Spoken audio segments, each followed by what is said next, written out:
ditët e fundit, debatet janë shtuar në shtëpinë më të famshme në Shqipëri. Së fundmi Gjesti ka debatuar me Laertin dhe her pas here u përmend puthja që kanë pasur mes tyre, gjatë kohës kur ata u veshën si femra.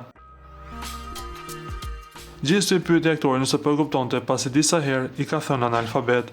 Banori i bëri me dije se nuk ka interes për të, madje i tha se e ka kuptuar se aktori donte ta puthte edhe herë të tjera. Laerti po më kupton çka po flas për herë të parë, vetëm fjalët e këqija, se për të tjerat më thot çfarë the, çfarë the s'po të kuptoj, analfabet, ju drejtua Gjesti me ironi.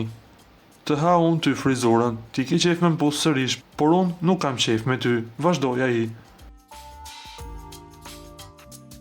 Laerti nga ana tjetër ja ktheu, larg qoftë, se ti nuk kupton kur është loja loj, ti mendon se duhet të kem lidhje me ty seriozisht, më vjen shumë keq, e ke treguar veten, ke tentuar edhe 2 herë të më puthesh dhe me zgjat puthjen, i ke videot, tha në fund Gjesti, duke sjellë mjaft polemika në shtëpinë më të famshme në Shqipëri, por edhe jashtë saj. Lutem klikoni tek butoni subscribe për të marrë të rejat më të fundit nga Showbizi shqiptar.